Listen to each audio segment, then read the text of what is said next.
Hey, what's up? It's John from the YouTube channel Pro Craps. Back in 2021, we did a 24-hour telethon to raise funds for the National Council on Problem Gambling. In fact, we raised over $6,000 to raise awareness and provide resources for those with gambling problems. As part of the telethon, we interviewed over 20 of the biggest names in gambling to get their perspective on gambling issues, gambling problems, their experiences, and of course have a little bit of fun with them. I had a couple of chances to talk with Ken from Ken Knows Gambling about his career as a professional gambler and just his thoughts on gambling and craps in general.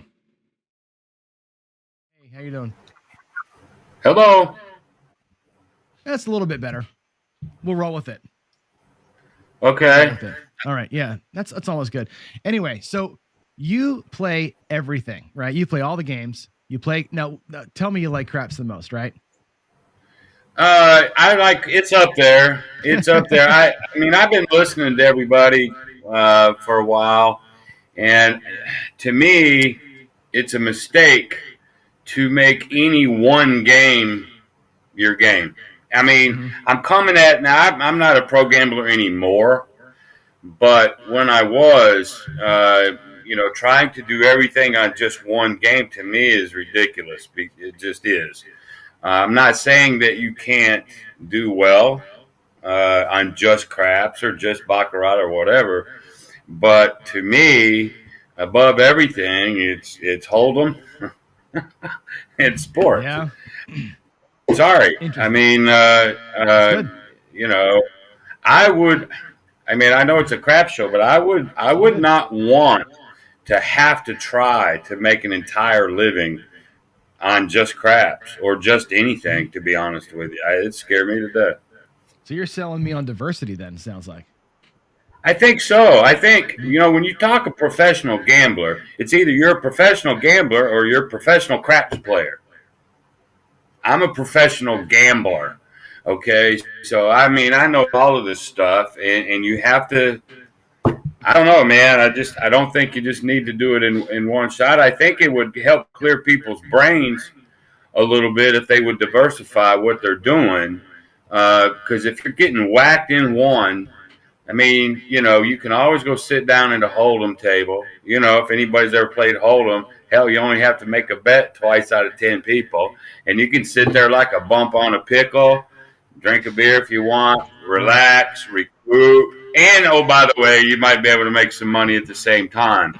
And it's not so intensive like crap. So I think if you did nothing else, you use Hold'em as a way just to get away. Time out. You said Hold'em is not as intense as craps is? Hold'em is not. Hell no. Really? No. Well, maybe it's because I suck at it, but I've played it a couple times, and that's the most tense I've ever been in my life. I think I might have caused a heart attack playing that game. No, what do you play?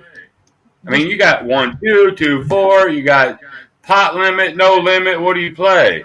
I don't know. I mean, my brother made me play it because we play family poker. I'm like, I can play poker. I go to that table. I got my ass handed to me so bad, so many times, and I'm like, it's just too stressful. No, hell no. That's one of my most enjoyable few hours, man, because Really? I don't have to think as hard. I That's don't, baccarat and for me. That's my baccarat. My baccarat is like just chill time. no, on baccarat you don't. I mean, put your money out. There is nothing to think. But see, with poker, I can sit there and just be just tight and just fold most of the time while I'm watching people. It's just now it's a people thing. Let me see what I see. I don't have to worry about what they throw, how they throw. It's just let me see how they fucking bet. And I can figure out whether they're loose, tight, bluffers, not, and then, and I haven't lost any money. I mean, it's going around. I don't have to do squat until it gets to me with the blinds. So I find it actually relaxing. And I mean, yeah, when you can get in there swinging every once in a while, you fly. When I was in LaBerge and I flopped a full house, I'm swinging my ass up, but I was calm about it. He just rivered me at the end. Oh, well, it happens. I'd do it again 10 times over, but I don't stress about it. Interesting. And you do a lot of people don't know you yet. A lot of sports betting. Yeah, I've had to back off of that here lately. I got some depressed people, but my job, hell, I got to work this morning. Um, it's just this is season for me. And so anyway, college football's fixing to be over anyway. I'd love to see my record, but I'm afraid if I went to it, you would lose me. I don't know if my camera keeps going or not. You? If you can share your screen if you needed to show your screen for sure, but No, I'm not share the screen. I was just look at it. So my question is this. I know I can hear you. If this, what happens? We hear you just Can fine. you see me? Yeah. Yep, your camera's So still you running. can hear me, but did my screen go away? Nope, we can see him. Oh, okay. All right. Well, if that's the case, hold on just a second since we're talking about sports. But at the same time, I had a really, really good 3/4. A really good. Can you still hear me? Because I can't see anymore. Yep, we got you. Okay. Yep. Had a really, really, really good 3/4. This last quarter, not so much. So actually, this job coming in was really a godsend because I was just starting to get my ass tore up on it, but I'm just trying to find the record, my final record for college, just to bore you for a second. So give me a second, all right? Yep. Now you play more college and pro.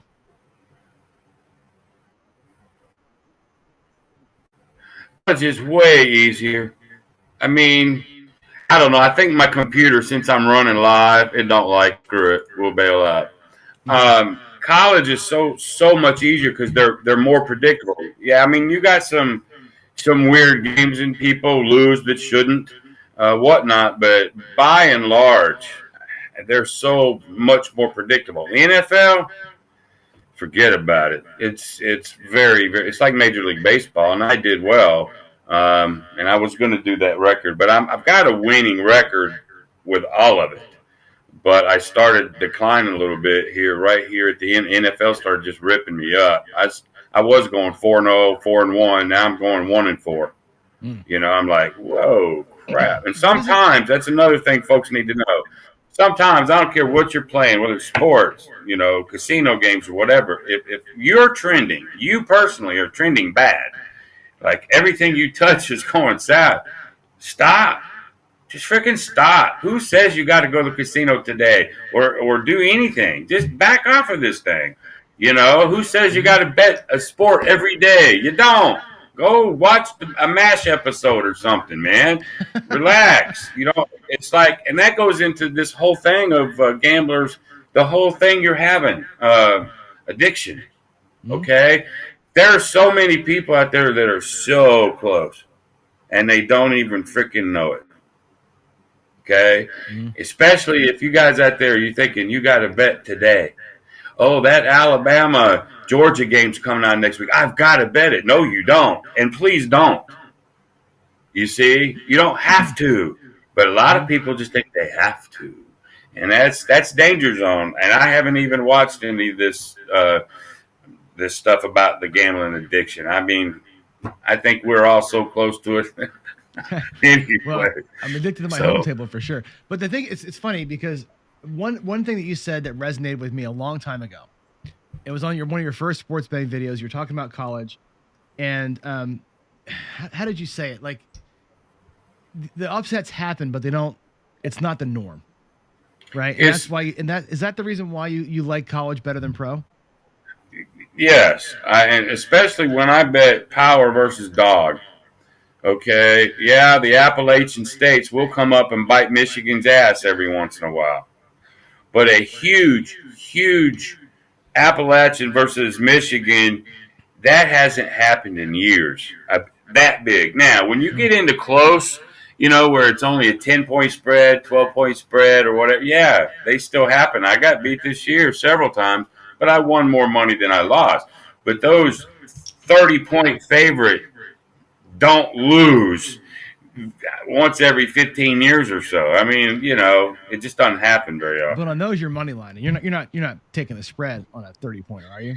If I do a spread, I'm going to buy it. I'm going to buy it up or down. If it's a 7-point game, I don't like just laying 7.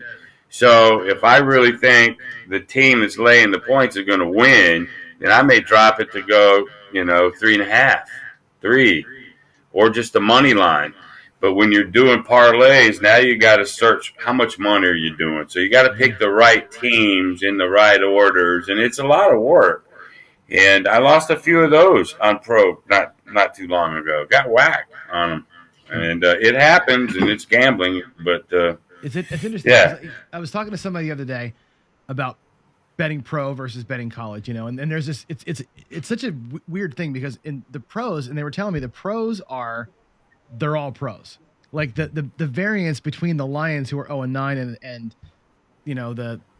there's a lot of variance. But the Lions and the Niners, let's say, a good team and a really bad team. Or I guess I'm thinking the Buccaneers, Lions and the Bucks, right? 2 good record, bad record, good team, bad team. But it's not that much. They're all pros. They're all getting paid a thing or two here and there, and they're within a touchdown. They're always 1-score games. College, the variance of talent from team to team is so great. And in the rivalry games, especially, you get the extra amp and everything else. Pro seems to me like it could be more of you can kind of depend on what you're going to get. College, it seems so random. How do you think about that? Is college more random than pro, or is it just that pro so tight that you can't really get in, you can't wedge your way in? Is that the thing with pro? No, pro is the random. Pro is the one that you never know. You take Detroit 0-9, and I know one of those, was it Wager Me This was talking about that, or the guy before him? Yeah. They say, hey, they're 0-9, so I'm going to bet on Detroit because they're due. Horse shit. Not necessarily. Who are they playing? But can Detroit beat anybody on any given Sunday? Yes. And because of that, I don't like pro. Okay? Now, you take Alabama, Georgia, take your top teams, right? They're so much easier to figure out. Now it's like, a 7. They're not going to roll a 7 in a while, and you know it. They're 6-8, 6-8, 6-8, and you know it. And they're easier. Can they get upset? Yes. But the key is staying away from the close ones. I put up some games the other day, and I didn't want to, but my friend said, oh, it's Thanksgiving. Just give them a bone. I know you sort of delayed it because of your job, but just give them a bone. I said, but I would never give out these games. They're too tight. They're too close. I would never do it. So then I put on there, says, okay, y'all, just bet like a half a unit. Just go really light. It's Thanksgiving. And they got tore up. And I lost. And I called my friend. I was like, you son of a bitch. I didn't want to put it out, but he sort of egged me to do it. But, like, for you guys, these, like today, for example, not one would I bet on. Maybe you did and you won. And next week, like, you think I'm going to bet on Alabama, Georgia? You're crazy. No, sir. Anything can happen. That's getting close to Proville right there. Mm-hmm. You see? Well, the skill level you were talking about. And rivalry. The skill you were talking about is so easier. It's so much easier to see. I mean, Alabama gets the 5-star recruits. As a matter of fact, Alabama take a 5-star recruit and reject them. And that 5-star that they kicked out of their program could go start any other program in the country. Mm-hmm. But they kicked them out. So the talent is there, and you know it on some of these teams, and that's why I like college. Interesting. So you've said this, and I know John Patrick actually said the same thing when he was on with Garrison a few weeks back about he's a pro gambler, as we all know, and it seems like pro gamblers lean into sports as kind of a cornerstone, right? And some other baccarat or Pai-Gow or some game that's more reliable. You say poker. So I know you tried to be a pro at one point. You were a pro at one point. Tell us a little bit about that. So that's how did you leverage other games? Yeah. That's my 5 o'clock hour tomorrow. Is that? But I can. I want to hear a little bit. I want to hear. I'll say tease it. Tease it. Tease it. Which one do you want to hear? The sex, the drugs, the. Well, I mean, it's 1 o'clock in the morning, right? We can hear about all of that, I guess. No, I mean, Well, I guess that what I want to lean into with you give is me like not the give me whole a story. specific question. Yeah. Well, again, when you went pro, you had to learn all the different games to make it work. And I don't want to hear like the whole story, but like mixing and matching the games and what you played and why sports, why poker, why not other, because to me, sports and like I don't know. I said this before when I put money out there and I said I'm going to bet money and you tell me later on if I win or not versus other games where you have a little bit more fidelity with your betting. Like poker is a good example of that. It's different. Poker's not like you're just not like baccarat where you bet here's my $10 and do I win or not. Poker's got work. Poker is you've got to be I'm a sales guy. Excuse me. Okay. I've known how to read people very quickly in the sales. I mean, sales is sales. You got to read people, and poker to me is nothing more than an extension of that. I don't find poker very difficult at all. I mean, all I got to do is figure John out. Is John full of shit? Is he just throw Always. money out there? How does he bet? All that. And if I've got a table full of Johns, then I can have a 2-8 offsuit and beat your ass because I know you. All I got to do is study you. Okay, and that's Yeah. I mean, and that's the key to me to hold them because I'm not betting the house. I'm betting against you, me and John, or me, John, and Jacob and Jeremy. We're playing. All I got to do is figure you guys out. Now, if you ever saw that movie Rounders, right? I love this. He goes, if you can't figure out who the sucker is in the first 20 minutes, the sucker is you. Yep. So, but I was like, I listened to one of your Firecasts one time, and you said you'd been playing poker like when you were 12 years old. Mm-hmm. So did I. I grew up. My mom and her neighborhood hens got together and played poker all the time, but sometimes they would need an extra player. So they taught me how, but it wasn't too long. I was beating all their asses. I mean, because I just understood the game. And then my dad and I sit for years and years and years and went over blackjack, and I'll talk about that maybe at the 5 o'clock hour. Mm-hmm. But when I went to gamble, John, I didn't go to Vegas to be a professional. It wasn't in my head, I want to be like Jesus Ferguson. I want to be like Phil Ivey. I want to be like Amarillo Slint. It wasn't any of that. The whole thing was, I wonder if I could do it.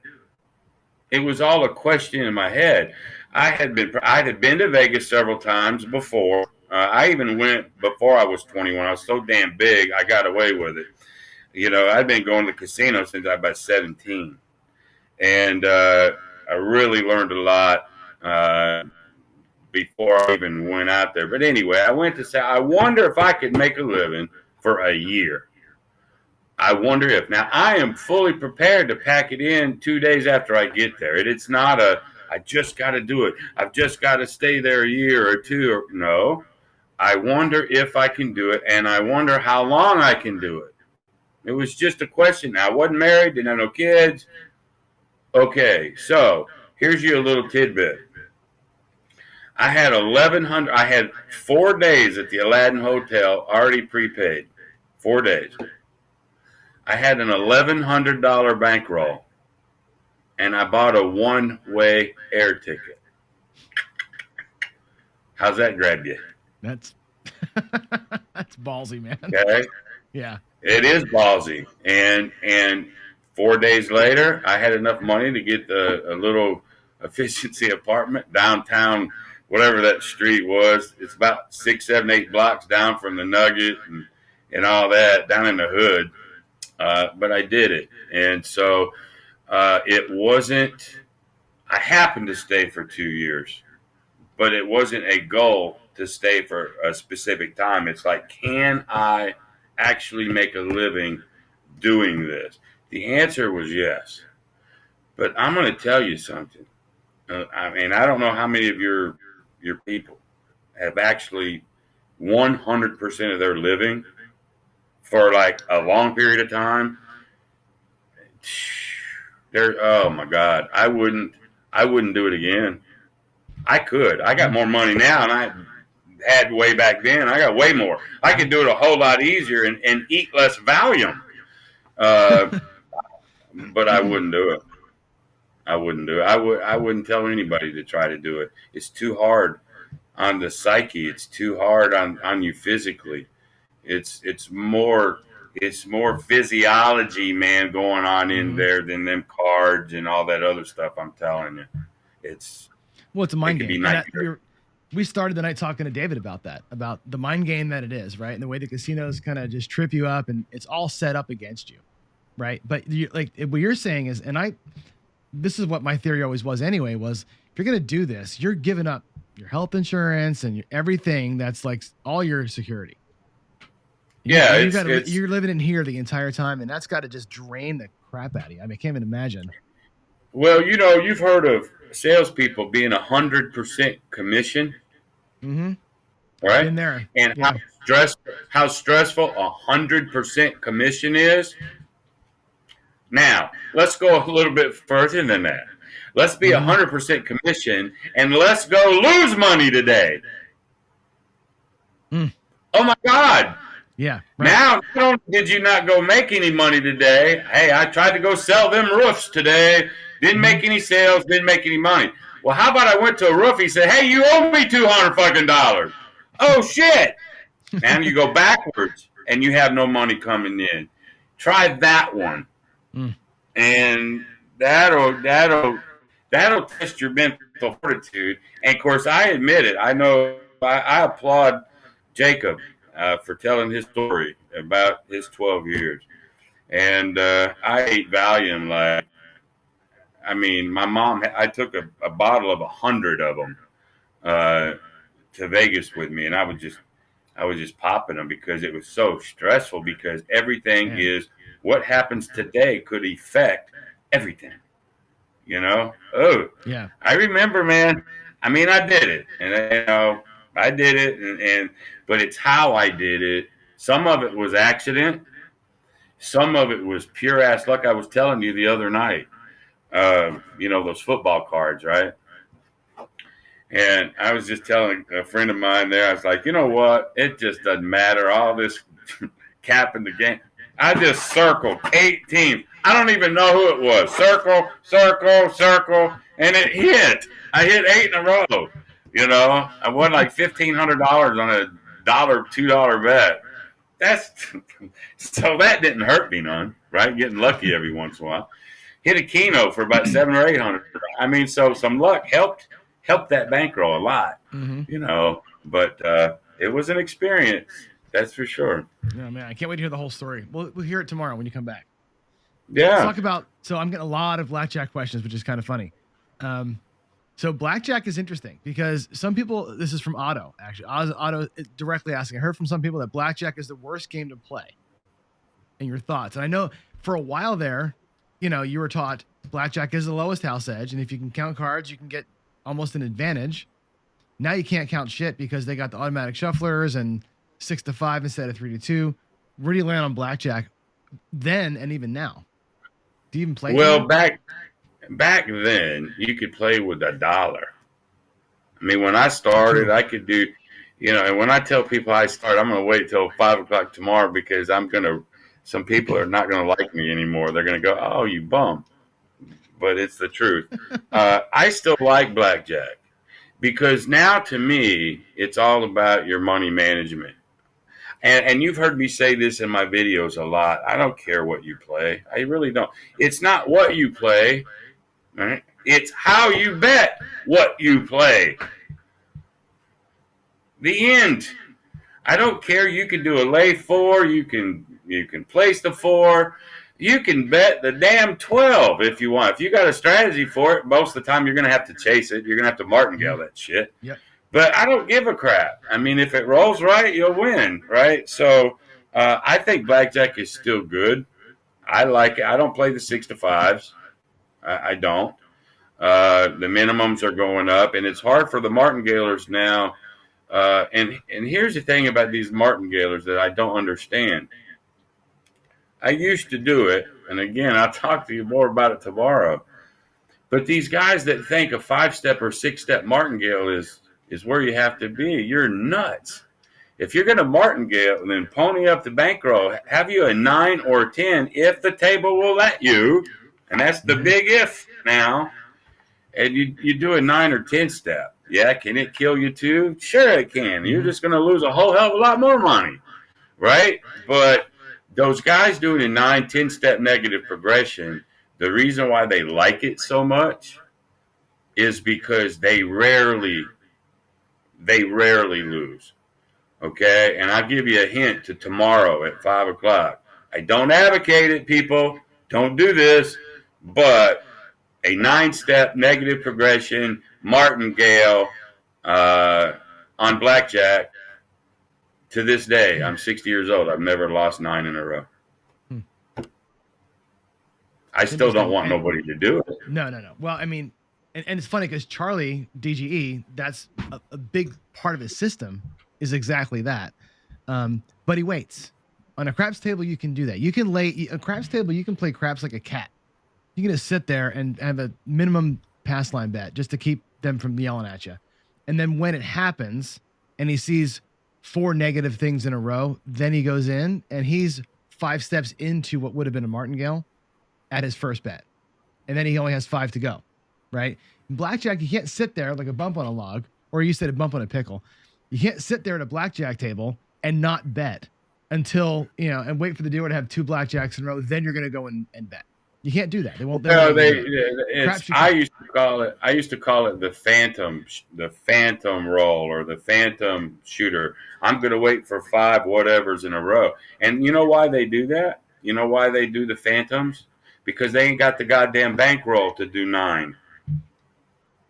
So they figure if I phantom out 4 and then have a 5-step negative, that's like 9. I'm not a big believer in this phantom crap. I'm just not. That's Charlie's whole system. That's a big part of his way is doing that. He's got the big bankroll too, so he goes into that really hard and tries to hammer it when it gets to the 5th level or whatever level he's targeting. The matter is 9 can hit you just like 10, and you get up in there, then 11 or 12 are very possible. It's just in that streak. Yeah.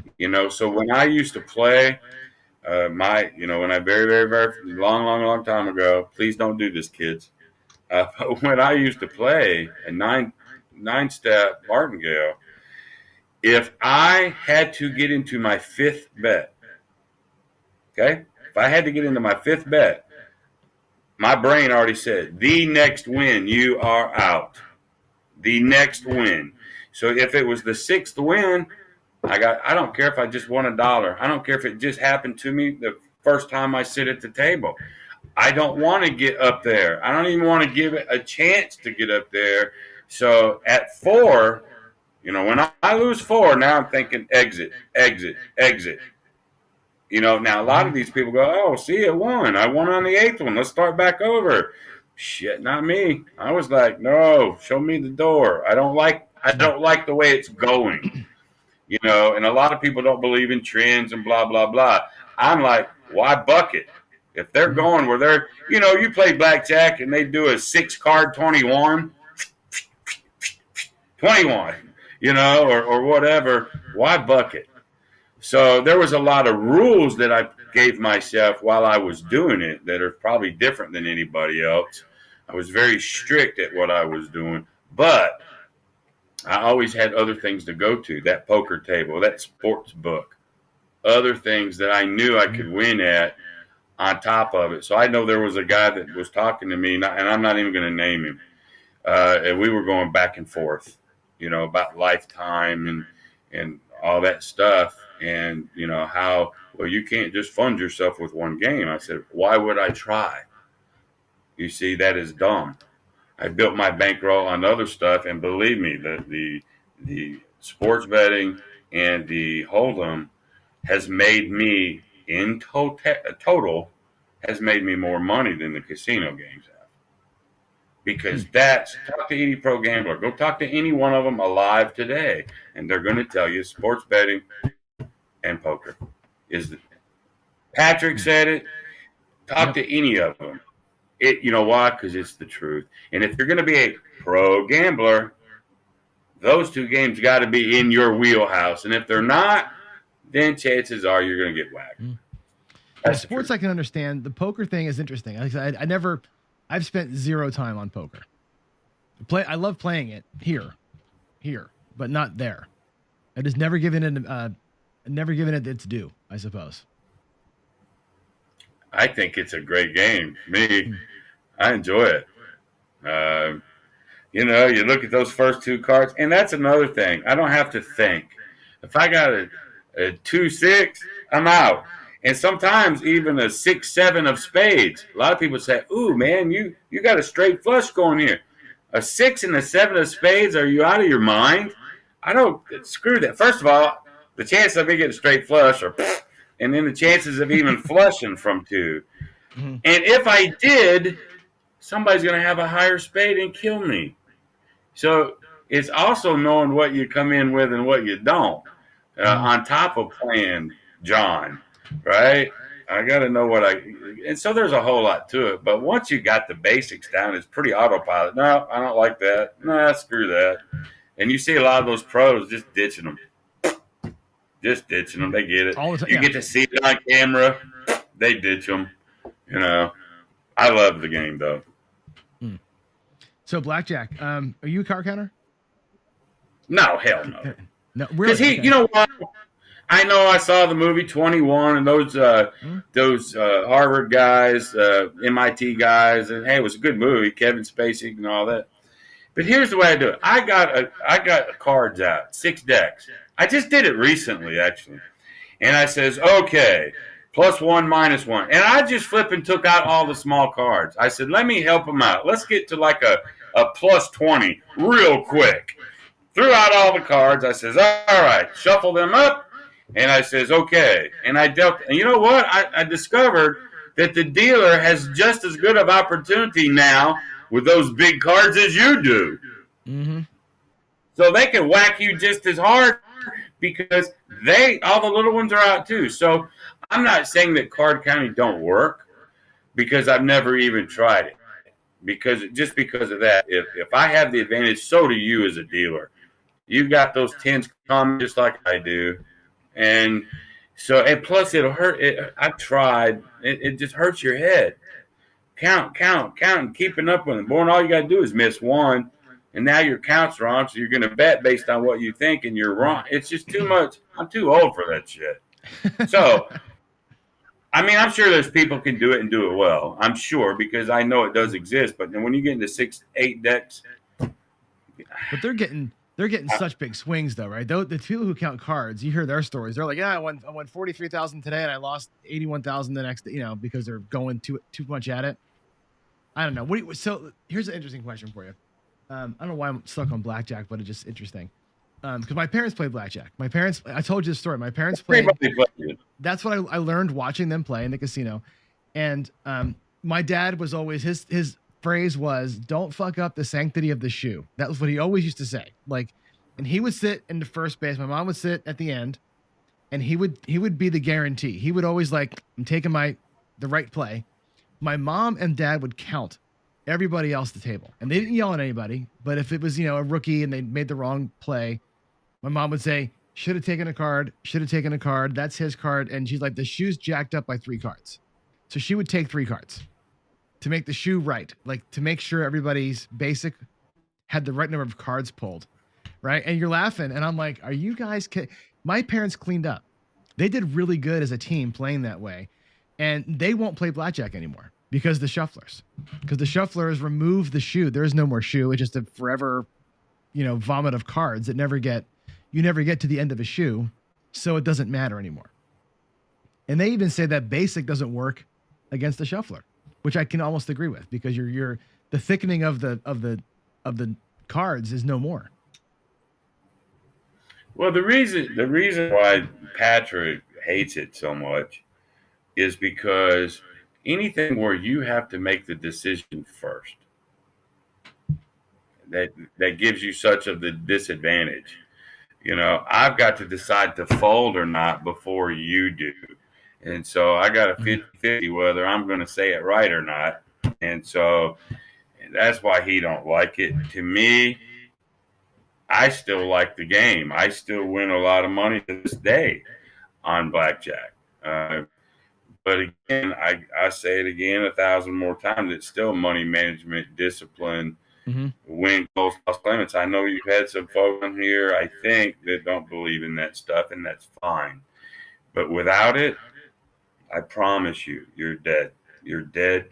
I don't care. If you don't have money management and discipline, you are toast.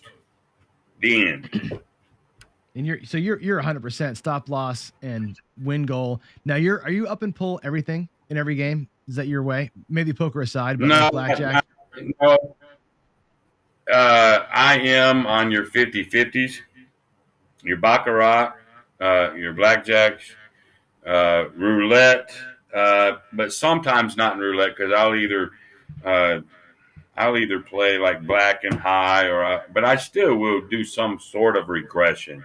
I Mm-hmm. just think it's safer. Now I know in 4 rolls, a flat better. I've done it before. A flat better at 10, 10, 10, 10 versus me going 10, 5, 10, 15.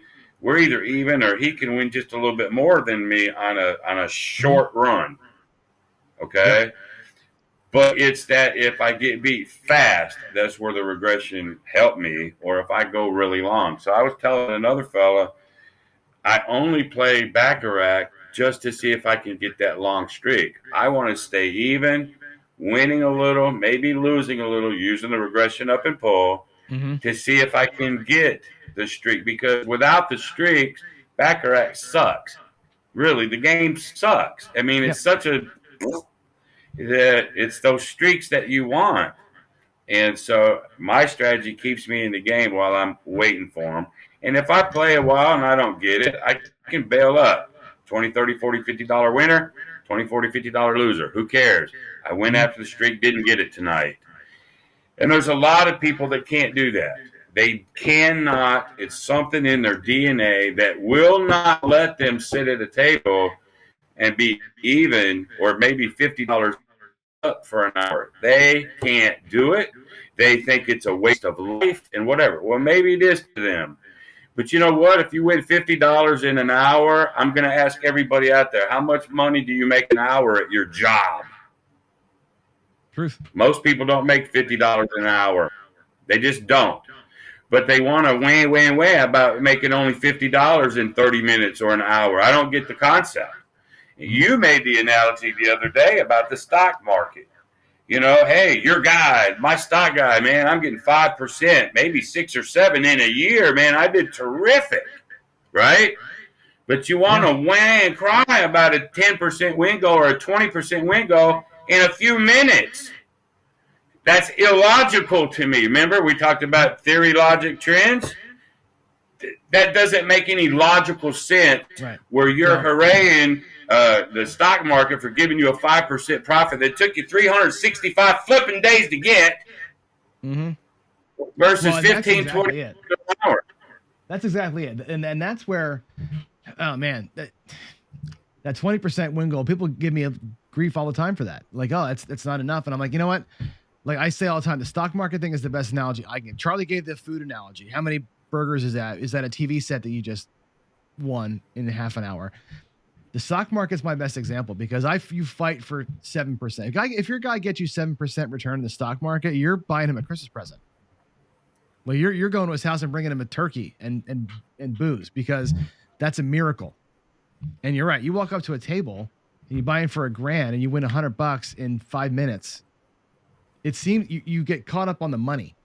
It's only $100. I worry about the percentages. I look at the percent, go, that was a great effort right there. Like, let's buy. I'm okay with leaving. But I also didn't drive, more than 20 minutes to get there. So little different on me. I don't care if I had to fly to Vegas to do it, and I got 3 days sitting there. You win $100 in 10 minutes, that's lawyer money. Extrapolate that out to an hour. That's $1,000 an hour, $600 an hour. Get the hell out of here. And so while I see a lot of very intelligent people that have channels, and they're going to be on your thing here, they're very, very intelligent. To me, and we won't name anybody, but to me, they don't have logic or theory behind some of this stuff that they're saying. You know, like there'll be people that go, "Oh, that 20%, bleh." It's illogical to me to think any other way because of the stock market, because of what we just talked about. And more often than not, those swingers that don't have that, they're going to go in with a huge chunk. And like you said, that one guy, hey, I won 40,000. Next time I lost 50,000 on blackjack. Okay, if you're good with that kind of volatility, fine.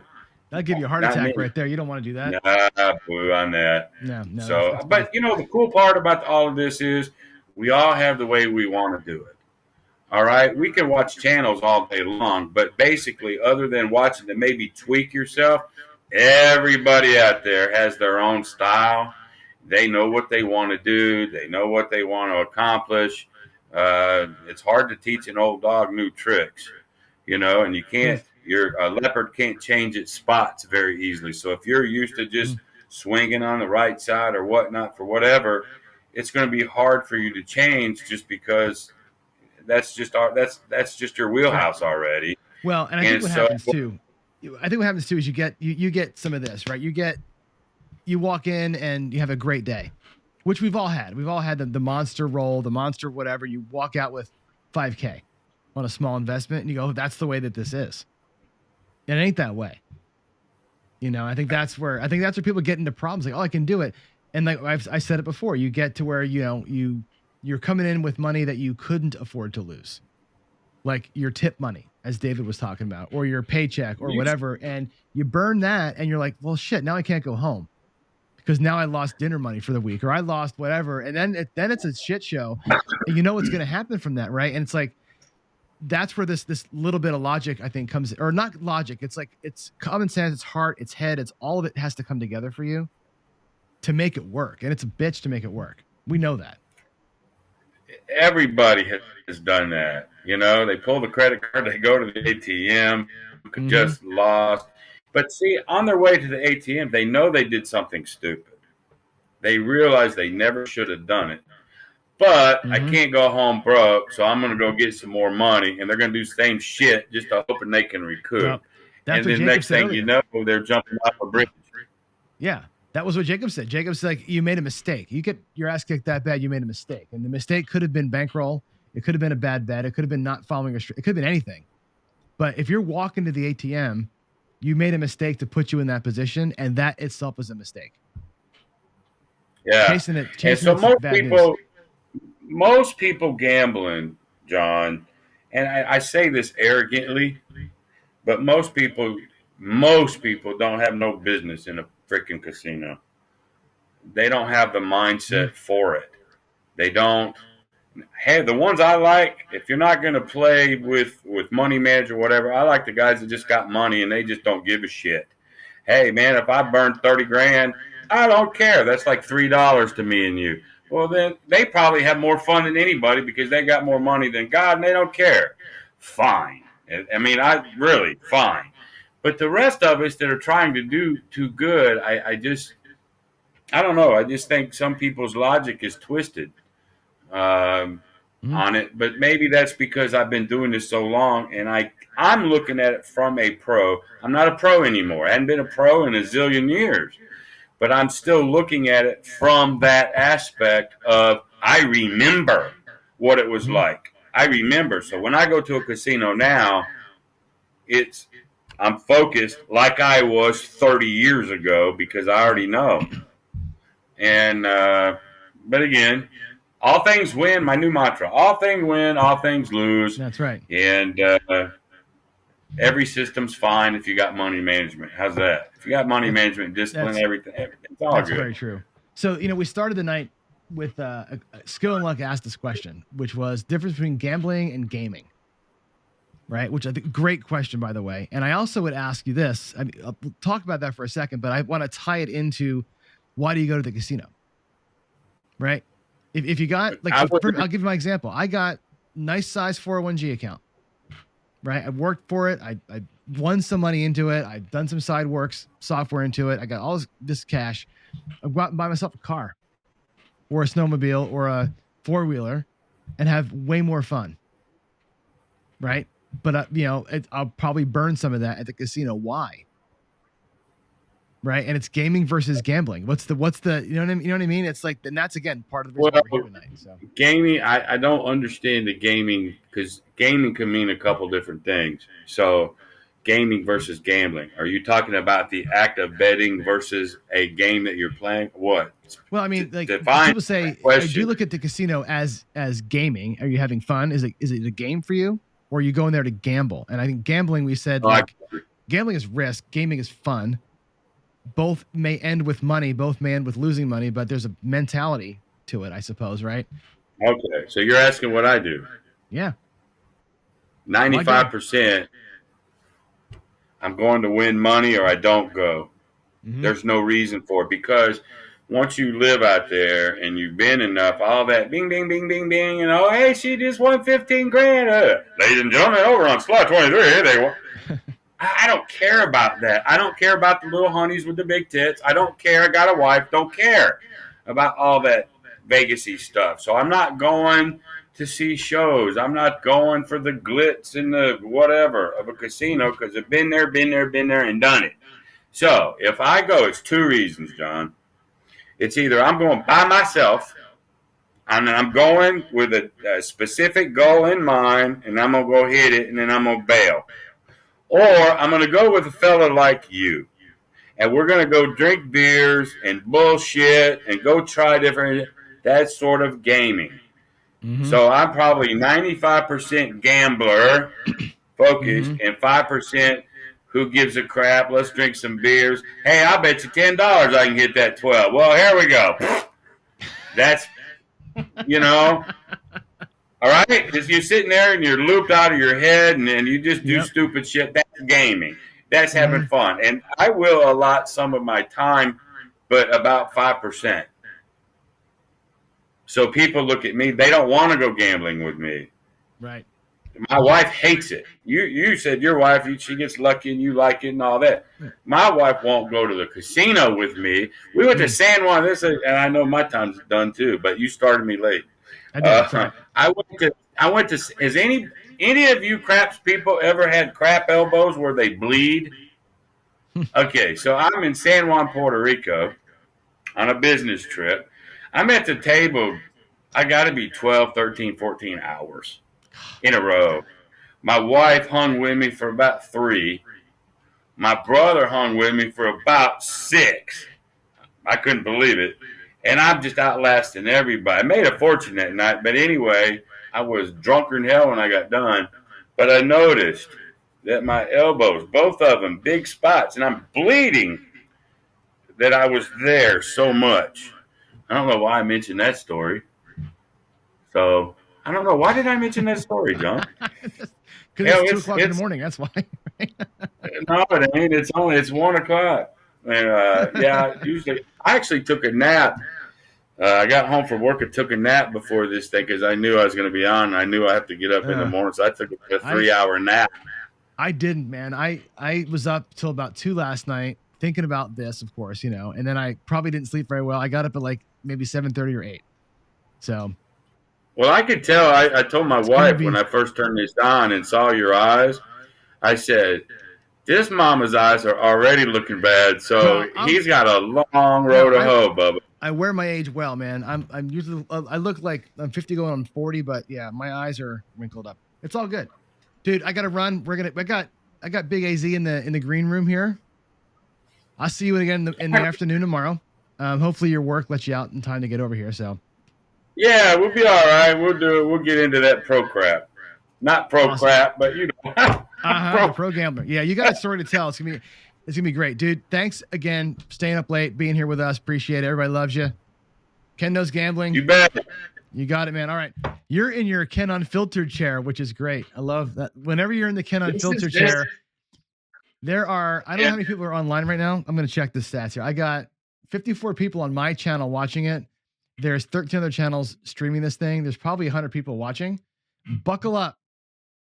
Because Ken is unfiltered.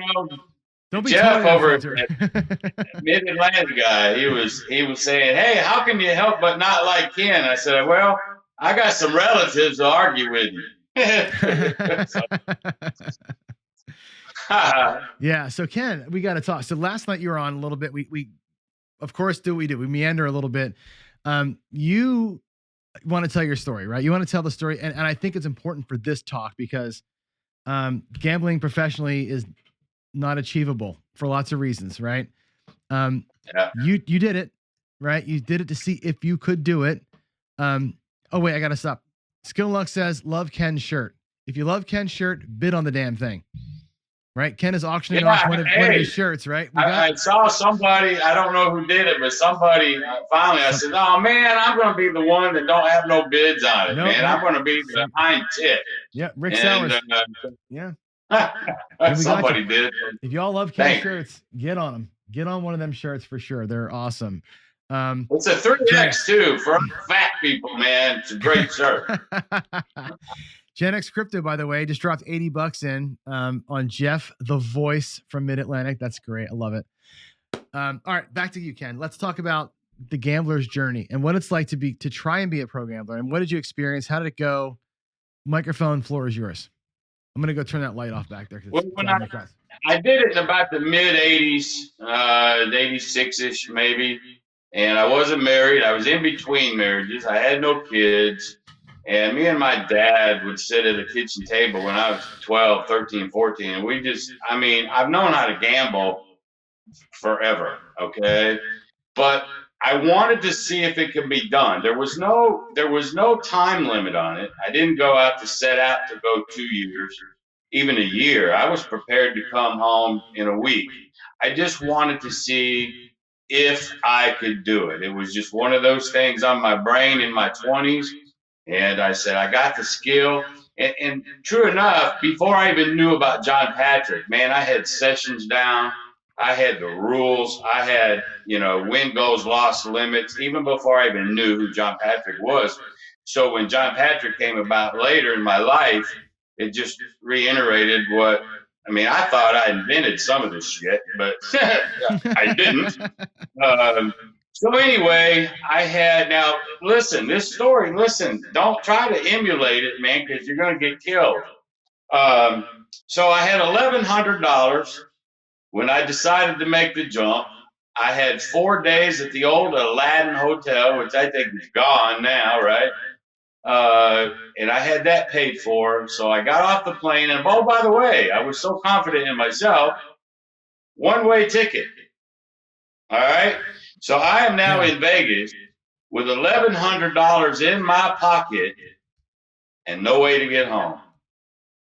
It was just like, if I'm going to jump, I'm going to jump.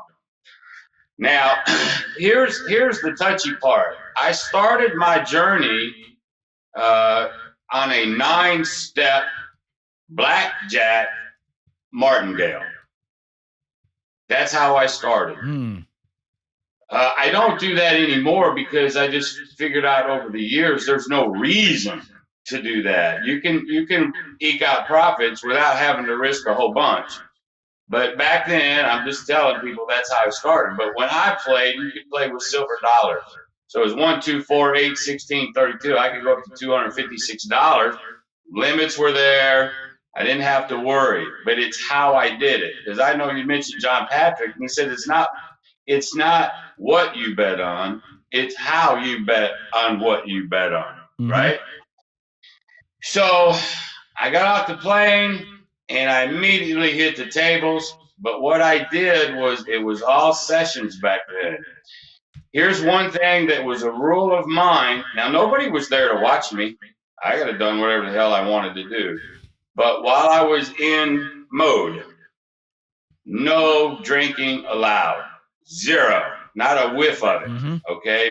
Because that'll get you off. You'll do something that you ain't supposed to do. So I played sessions between 10 and 15 minutes at a time. I clocked it. I don't care. Up, down, deep in 10, 15 minutes. I was averaging about $9 to $15 a session. Now think about that, y'all. There's no such thing as a dollar unless you get on some stupid machine.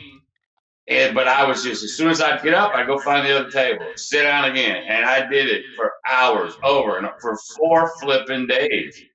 I mean, I know, John, you said you're not tired now. I'm wore out. You've been doing this 30 some odd hours. I'm like, I'm ready for a nap. But at the end of my 4 days, it's time for me to check out from the Aladdin. I had my 1100 plus 1500. So again, why I did blackjack, because there's a lot of times I may have been on 5 or 6 bet, hit the blackjack, I get a 50% payout on top of it. So sometimes I'd win 30, 40, 50 bucks on that session. But I also did this too, very, very important when I did it. If I got over the 4th bet, 1, 2, 4, 8, if I was betting 16 ever, the next win I was done. Did not care. Okay, it could be the first time. I just sit down the first time and get to the 5th hand, and I win $1. Up, gone. I just didn't want to give them the shot to get there. And let me tell you something, y'all. Playing like that, I had enough to do this twice. I mean, if I'd have got whacked early, I had another one sitting there. But that's it. And you're 1,100. I lived in Tennessee, 1,100 miles away from home, and you're toast. That was tough, mentally tough. Insanity, tough. man. Oh my God. And that's where I started eating my mom's Valium. I became a Valium addict. To be honest with you, by the end of my run, I had to come home and get off that shit. But it was, and that's the part that I learned in the first week. The stress level that I was under to try to make this work. And I'm thinking, where's all the glitz and glamour and hoopla? Baby, it ain't there. Anyway, so I had 1,500 extra bucks, had my 1,100, so I had enough to move out, and I went downtown. You have the Four Queens and the Golden Nugget, whatever, and you just go down about 10 blocks south. Little dumpy, in the hood, little efficient. It was like on the bottom, it was like a hotel room with a little kitchenette. And on the top row of it, they had 1 bedroom. My goal was to move from the little one to upstairs. I mean, moving on up to the east side, right? So my first night there, I hear bam, bam, bam. I mean gunshots. I mean close. You could almost feel the compressions. They were close, honey. And so the next thing you know, you hear the sirens and the cops and all that. And I'm thinking, Jesus Christ. Maybe it's just time to bolt. I got enough for a plane ticket. I can get out of here. But my brain just wouldn't let me do it. So I went, it's like 4 blocks from where I was. I don't know if it was called it wasn't the Western Hoe, but it was some little dump, $1 to 300. But they had Hold'em there. This is key. So they had Hold'em and they had roulette.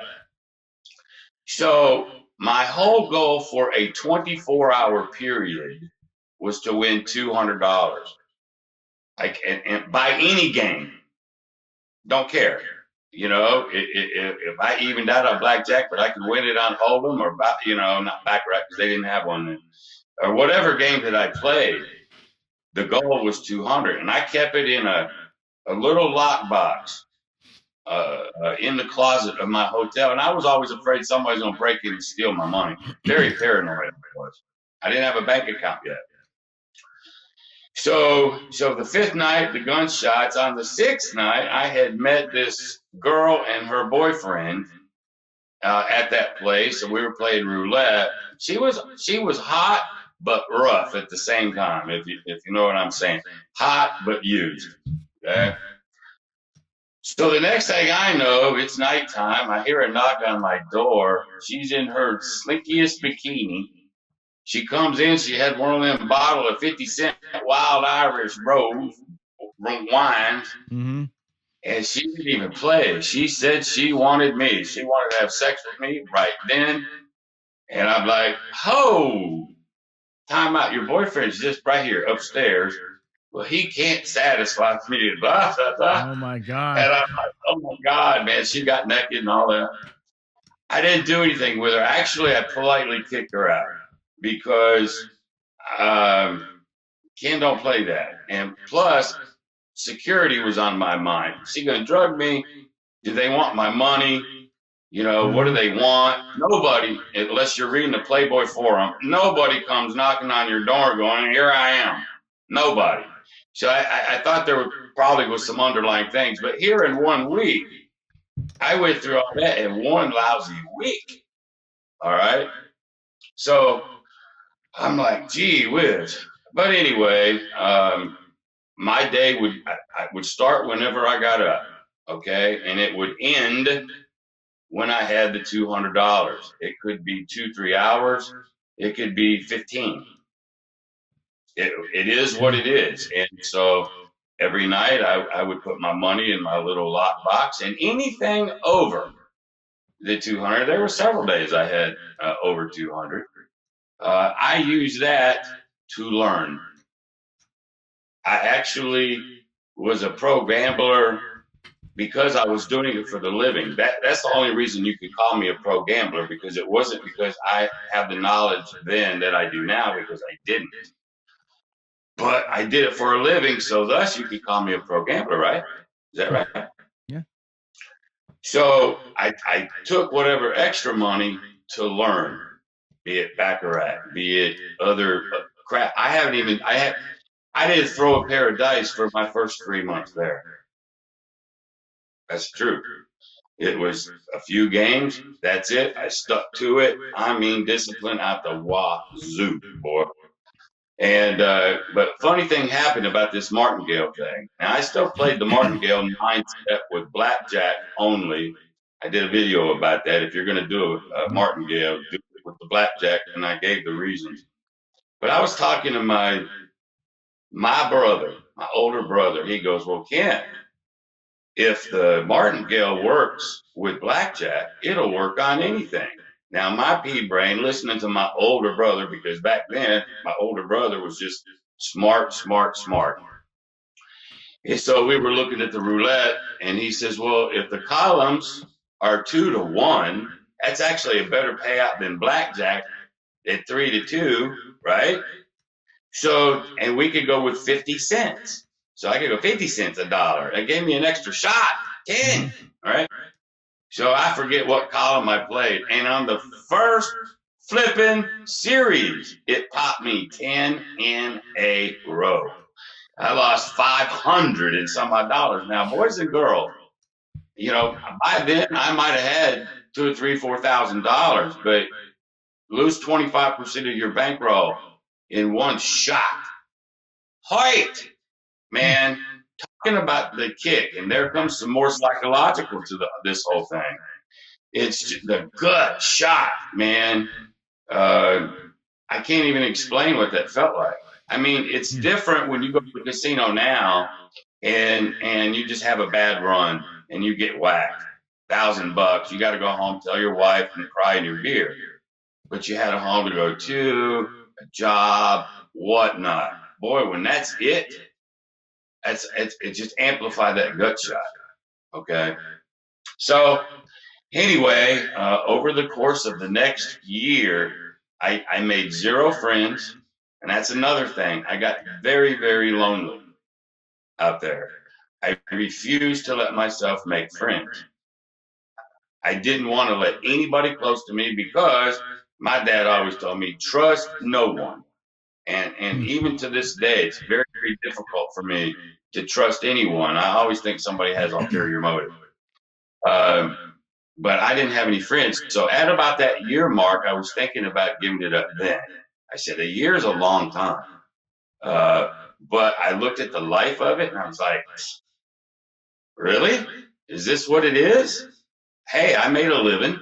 I started a bank account. You call it a 401g. I just opened up a little checking account, dumped money in it, and that's how I, paid rent and da-da-da.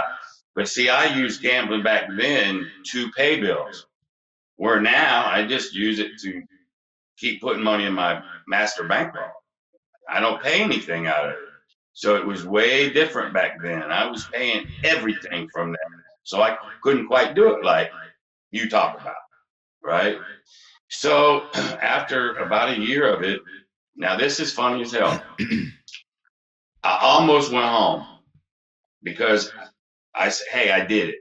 A year's a long time. I did it, but I still wanted to learn some things. I still wanted to accomplish some things in that, like, because I'm never going to get to do it again, more than likely, because I didn't want to do it.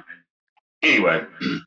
So I thought, well, what I'm going to do is I'm going to go get me a little part-time job somewhere. I didn't have to. I want you to know that. I didn't have to. But I needed companionship. I was lonely after a year. I'm not kidding you.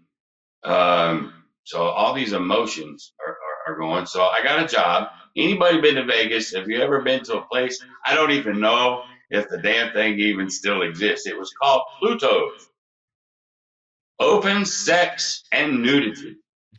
They had the orgy room and whatnot. Well, come to find out what this place was, it was a highly legal but barely legal joint to trap men into spending a lot of money. Here was the concept behind this place. Open sex and nudity, completely legal, okay? You could actually have sex with somebody as long as no money was exchanged, okay? I ended up being a bouncer there just to start knowing people, man. I just needed human contact other than the casino. So, I mean, you'd have people come up to you, hey, man, you want to bang my wife? And she's in her leopard outfit and he wants to look like a referee while you're banging her. I mean, I'm in one of those. But here was the key to this place. You had a lot of girls that technically didn't work for them. They were independent contractors. This is how he skated the law. And so here was their job. They're in there showing their titties and they're drinking and all that. And they would come to a guy like me and say, hey, I see a private room. How do we get one of those private rooms? And I tell them, well, you got to go up to the bar, talk to the bartender. Well, when they go up and talk to the bartender tells them, hey, to get one of those rooms, you have to buy one of our premium bottles of champagne or wine, and then you two could go in there and do whatever you want. Well, guess how much they were? Now, this was in the 80s, man. The cheapest bottle was $850, and it went up to $1,500. Oh, my God. All right? Now, here's even the kicker to that one. This was the world that I was in. The kicker to that one was it was all non-alcoholic. That's how that guy stayed legal. And so it was so flippin' dark in this bar area. Now, he had to post it on the wall. When we put the lights on, you can see clear as day. Hey, all of this stuff is non-alcoholic. But when we're in business, you can't read that. There's no way. So they wouldn't have the money. But see, they had a limo service. And the chick would say, well, hey, I know you guys got limos. So we'd take the guy and the girl, get in the limo, and they'd go to the nearest ATM, come back with the money, give me cash or the bartender cash, and they disappeared to this room. Now, as long as that girl did not take any money, theoretically, legally, she could have had sex with the guy, but she's not there for that. She's there for the money. So after a little while and things get a little hot between them, she excuses herself to go to the bathroom. That was my cue that she has left the auditorium. All right. So sooner or later, the guy comes looking. Where's Suzanne? Oh man, she bolted. She left about 10 minutes ago. Out the door. She wasn't. She was hiding back in that bathroom. And you had about two guys like me making sure ain't nobody went back there either. Mm-hmm. Boy, they would get so pissed, man. But that was the scam, and they did that over. Wow. And they only got, when these guys would come in and see two girls screwing or having an orgy that was completely legal, no money, they thought when these girls did what they did, they thought that's what was going to happen to them. But the whole thing was a setup to the unknown guy. It makes the from Martingales out of sound town. good. So anyway, to make it, I did that for another year. I used that money, for some bills, but actually to start paying on a car, because I was walking and taking cabs for a year, because I just didn't need to go anywhere. But anyway, after 2 years, I had it. I did what I was set out to do. I learned so much that second year, and then I left. It's like the second year anniversary. I was gone the next morning, type of thing, and just back to Tennessee, and that was it. That was the end of my professional days. But what I did take from it, and to this very day, I don't do the martingale anymore because you just don't have to. And anybody listening to me, I mean, I don't even think you can do a 9-step anymore with the limits.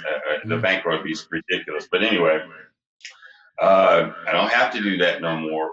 But then after the fact, I learned about John Patrick, blah, blah, blah. And I just developed myself from then till now. So I play 95% of the time when I play, I remember. And I'll play like I did back then. With that, like, man, if you don't do it, you're screwed. If you don't do it right, so I play with that mentality of 30 years ago, or however long that was, 86. That's how I play now, unless I was out with a guy like you and we were just, drinking some beers or whatnot, and we're just screwing off. But that's only about 5% of the time because, John, I don't have any friends. That's the truth. I do not have any friends, nor do I make them. So that's one thing nobody knows about old Ken. I've got a pretty tight circle. I'm talking to more people on this YouTube stuff than I have in 30 years, man. I just, personable, but I just generally keep people at bay. So I'm really digging this. I really, really, really am. And so I wouldn't mind going out and see anybody. I go to Lake Charles. Anybody get close to that, hit me up, and I'll go down there for a weekend with you. We'll have some fun. So how was that, man? That's for a little quick 2-year story. That's a hell of a story, dude. I mean, the gambling part is it's a small part of it. It's very small. And get so dumb question here, right? You get the job at the semi-legal place, whatever, right? You get a job there. Is that because you weren't making enough money gambling to eat? No. Or you just wanted to make sure you had the extra stuff? No, I got lonely, man. I just needed human companionship other than people yeehawing at a table. I mean, you couldn't work in a restaurant?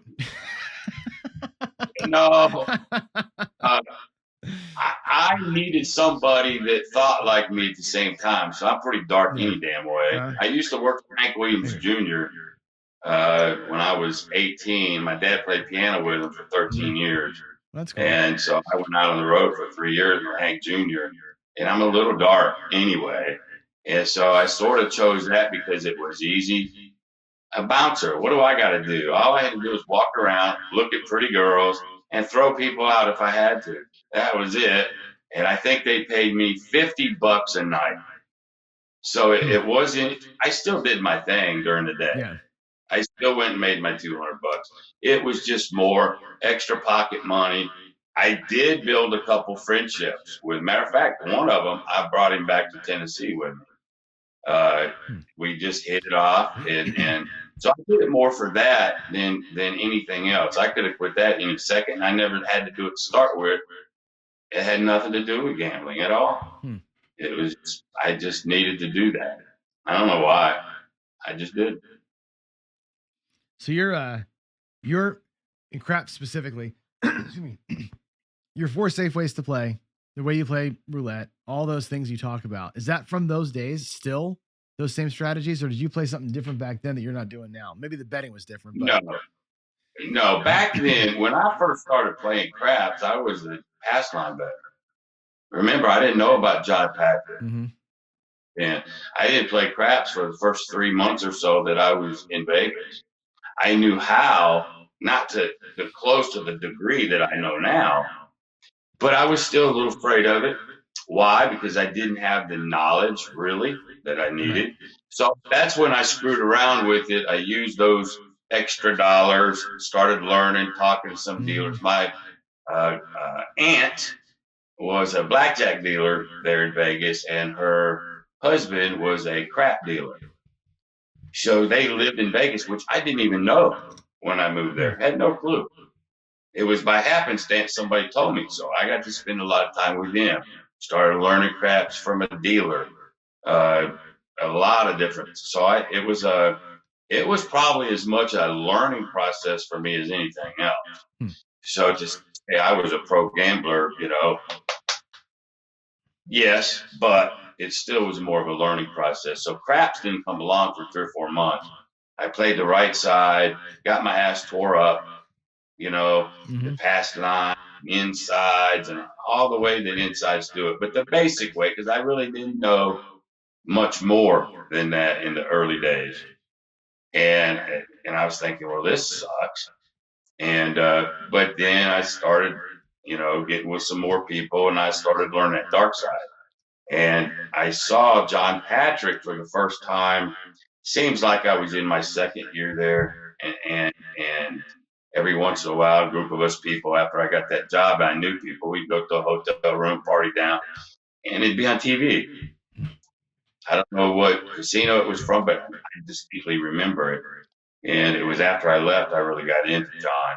So I really honed in my craps probably in my late 20s when I would go to like Tunica or fly to Vegas or whatnot. I started honing it over the years from my late 20s, and probably in my early 30s is when I went dark all the way. I knew John at that moment, and that's the way I stayed. So it was a development over time. Yeah. The craps. You met John, right? You used to you know him pretty well, or? I never met him. I talked to him on the phone, emailed him. We talk all the time, like me and you do. It's one of those relationships. I could just call him up, he'd answer, he'd talk to me, and we talk a lot. And then, of course, he had a website back then, and it's not even there anymore.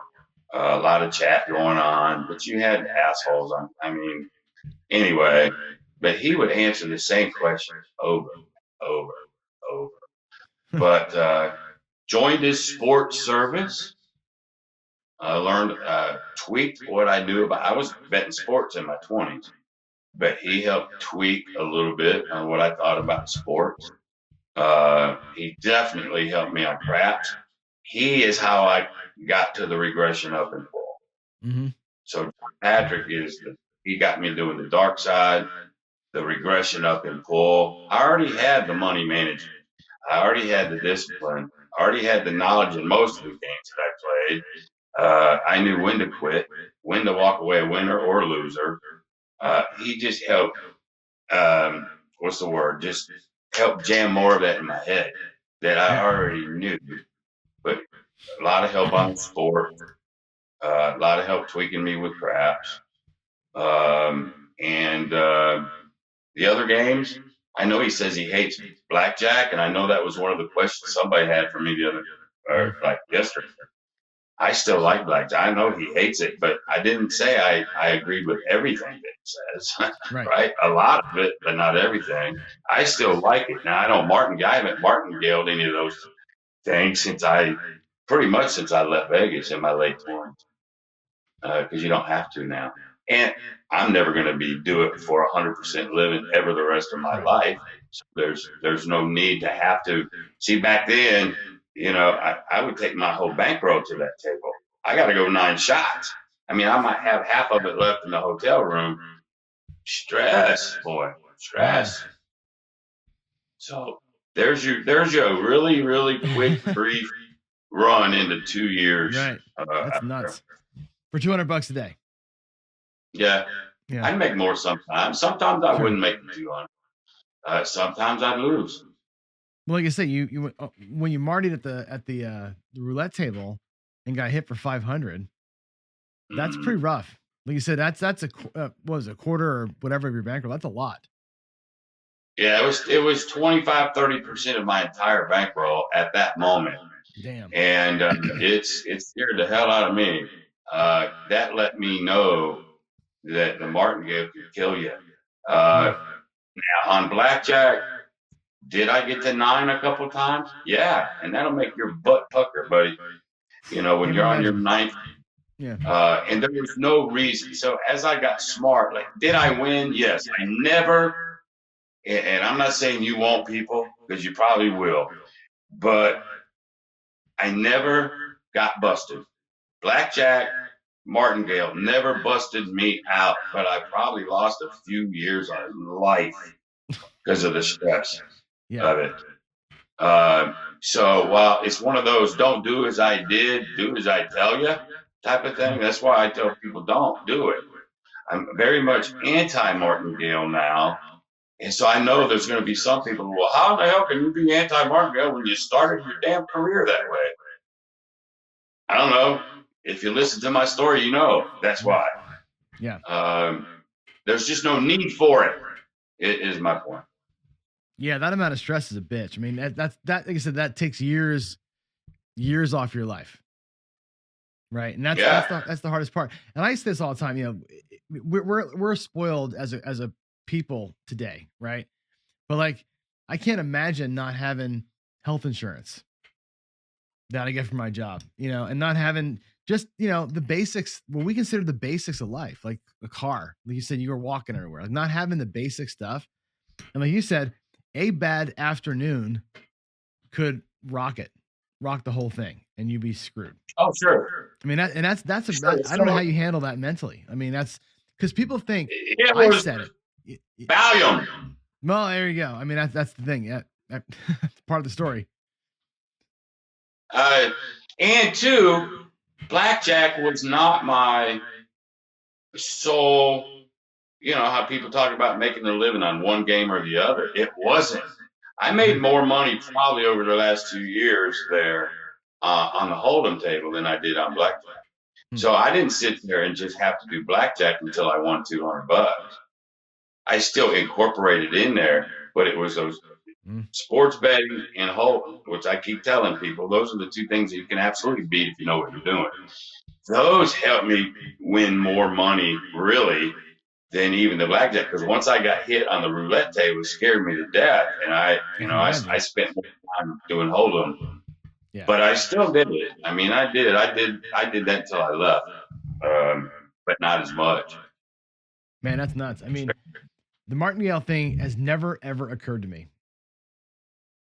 You know, when I look at it and you do the math on it, it's a lot of risk for not a whole lot of reward, other than a quote unquote guarantee. If you can outlast it. That's the only thing you got going for you. You know, other than that roulette, because I listened to my idiot brother.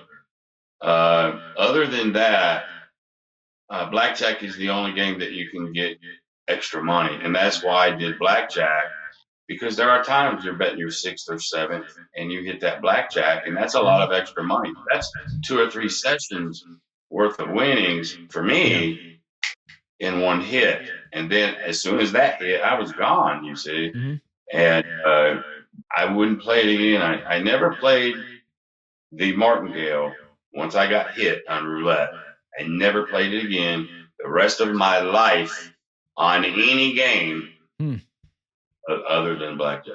And I did that periodically and intermittently all the way through that 2 years. While I'm incorporating other things, while I'm learning craps, while I'm learning, you know, and then you get lucky every once in a while. You go to a Keno machine, you drop $1 in it, 5 numbers hit, you win $400 or $500. That counts, ladies and gentlemen, when you're pro gambling, right? Those count too. And then I guess yesterday that I told you how I picked those 8 teams on that football yesterday. Yeah. Was it? Yeah. Yeah, circle 18. Watch this shit. That was 15, 16. That counted too.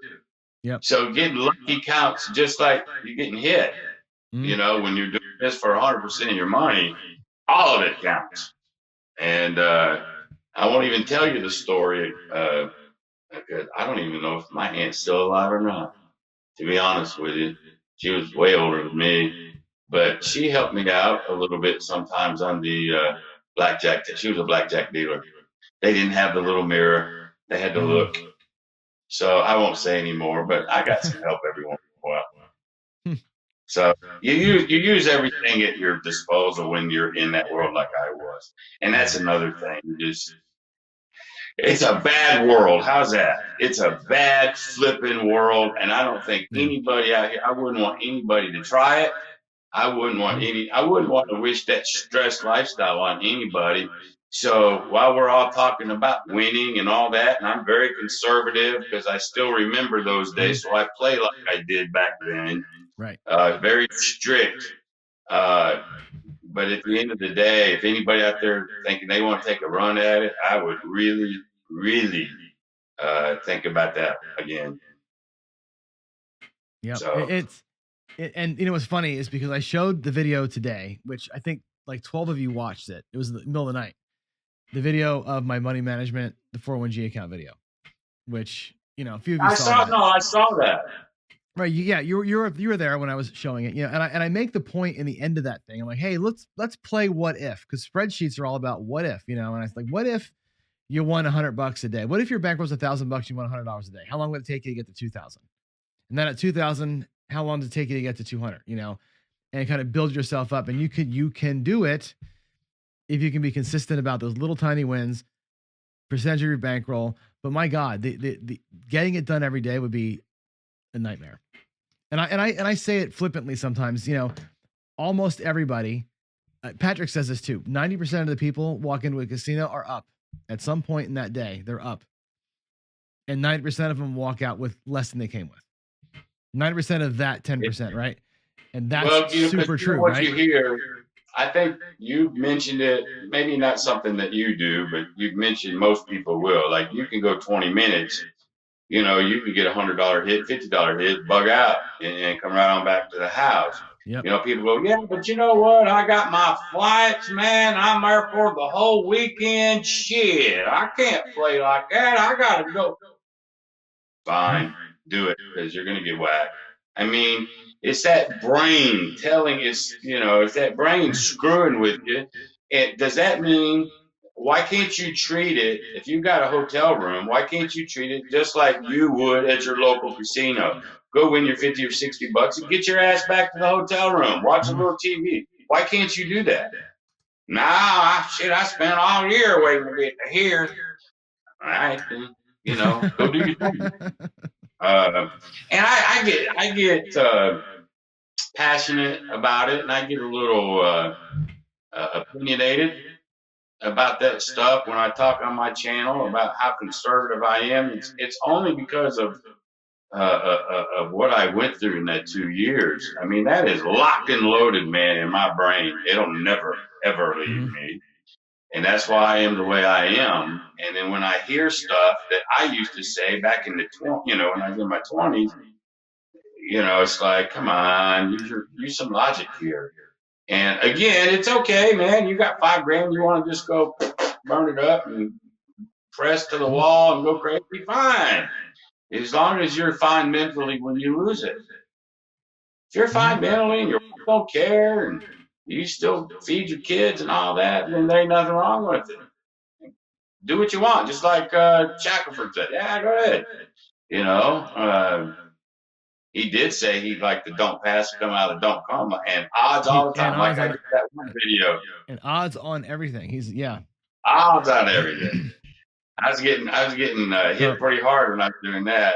Oh, yeah, that's too damn cool. What's funny is the odds. I don't know, man. I'm so I'm anti-odds for lots of reasons. You know, I think on the right side of the table, the odds don't favor you. On the dark side, the odds don't pay well enough to put the risk out there. So I'm more about the flat bets. But man, hearing him say that, you know, and you figure a math person's going to say that. Right, the math person says, "Come bet with odds." I'm surprised he said it, because most of the stuff I ever heard coming out of Shackelford's mouth was flat bet, flat bet, flat bet. Hmm. Everything was, you're better off just flat bet. And I understand that too. There's somebody that's doing another channel that shouted me out, and he was doing my regression up and pull. I think he won like 350. He's doing it live on live dealers on a casino. Mm. He's trying my strategy live. Like it's called the Baccarat Master, something like that. He just emailed me today, and I went and watched it. And he had tons of streaks, but he wouldn't, if say that he was on the banker and the player hit, he would just stay on player no matter what, and he would miss 6 streaks. I mean, tons of those. Yeah. And he admitted, it. Well, I'm just stubborn or whatever. He still won $300 on the ruck. And I was glad that he shouted me out and all that. But as I'm watching the video, I don't know if you've ever done a strategy or watched somebody do it, and you're watching them, you go, no. Yeah. Go to the player now, and you're yelling at the TV. Right. No, you don't stay on banker. You go to the, So I'm doing that while I'm watching the video. No, man, look at this streak you're missing, you idiot, And I shouldn't do that, but, but he still won, and I was happy for him. And I told him, the regression up and pull back rate is only to keep you in the game until the streak happens. It's not, you ain't going to get rid of it. Right. I don't care. You're not. I mean, it's just slightly maybe better than flat betting if you can get up in that 5th, 6th, Yeah. But if you're just wavering like that, it's going to keep you in the game while you're waiting. That's all. It depends on the game, right? And here's the way I view that thing, because at Baccarat, you can do it. You can regression up and pull once, take the next hit, and when you get back to your original bet level with your profits, at that point you can go with a progression. You can go, 3, 4, back to 2. You can do some work. In craps, you can't really do that. Like on the place bets, there's no way. There's not enough. In Baccarat, you can get 5 bankers in a row. In craps, and we saw it today, 5 8s in a row, but that never happens. Like, that's so rare that happens. You can't make enough money doing it to make it make sense, right? And that's why I think the regression up and pull works better in this game than trying to progress a place bet. I know that some people out here, I know they progress their place bets, but I don't think that's a good strategy. I mean, I don't really necessarily regress up and pull on my don't pass. My don't pass is I know what I'm going to bet wherever I'm going to bet it. It's there to protect whatever I'm going out there. That's all it's there for. Yeah. So, but I will, now you guys have seen me do it. I will do like a 24, 6, and 8 or whatever. And as soon as I get that one hit, I'm bringing them up down to 12. That is a regression. And so then I can go up and spread from there. So that's technically still a regression up and pull, or up and spread even. But that's really the only place that I'll actually do that. Because otherwise, I'm coming out of DC with odds, and I don't regress. I mean, I don't. It's just, there it is. This is what I do. And anything else I do is pretty much just flat with odds. But when I'm place betting, I will regress, get a profit, and then pull, because unlike some folks, I'm going to drag something before I press. I'm going to get something from this shit. I just have to. I can't just press blind. I can't, because that's my money sitting out there. No, sir. I'm not going to let the 7 take it all. I'm going to take some of it before you take it. Right. Type of thing. And that's just my belief. It doesn't make me right, John. It doesn't make me wrong. No. That's my opinion. That's your opinion. That's your style. And my style, similar. Like PJ's asking, my place. He's on me about the place bets, right? I don't leave place bets out there forever. Like, if I'm going to do a regression, come down, regress, then I'll leave the place bets out there. But what my 160 across is 2 or 3 hits and I'm out. I typically will do like the Butterberg I did today. I'll let them hit twice and pull it all down. I'm not out there, generally speaking, to go to the ceiling, because I know that very rarely happens. That is my way. Well, I'm conservative in that. I'm conservative in that respect too. What's that? You can also double regress. You can. If you're really hitting them, you can regress, pull it up a bit. Instead of taking it all down, double regress, get it back down to minimum. Or you can take it all. I've done it both ways. There's no right or wrong when it comes to that one. But I'm not a person, and Shackelford said this. I think Jacob said it too. It's like, just go out there with what you're going to go out there with, and even Jeremy at Color Up, like, I'm putting 44 outside. That's it. No protection. That's going to take 10 chances at it for 450, and that's the way we're going to do it. I like to nuance it a little bit, and I'd rather just pull it back as I win and be done. And like I said, take that 30, 40, $50 an hour and get the hell out. When you catch, like, a good example with Jeff just now, right? After the first shooter, I was up 175. Right? That was 6 hits, out, bye. See you later. I would have been home if that was the casino. I would never have shot. Well, you know what I mean? I think that's me though. I'm super. I know conservative. some people that are watching, they don't agree with how me and you speak. Yep. It's that long life. Life is like one great big session or whatever, and everybody knows where I stand on that. It's all beatable. I did, and there's no way I can lose my entire bankroll at this age. There's no way, because I will never let myself take that much at a time. I take 5, max 10% of my master bankroll with me. So I'm taking $1,000 to $5,000 into a casino. I can lose that every single trip for the next foreseeable future, and it's not going to take my money. And it's only because I played this way, I quit when I'm supposed to quit, that I've been so disciplined. That's the only reason why. And I don't spend it on plane trips and other stuff like that. I mean, nothing wrong with it, man. I just go, hey. That's why I think in my heart, that's why I've been able to build my master bankroll up so high, because I've never touched it for anything other than making a bet.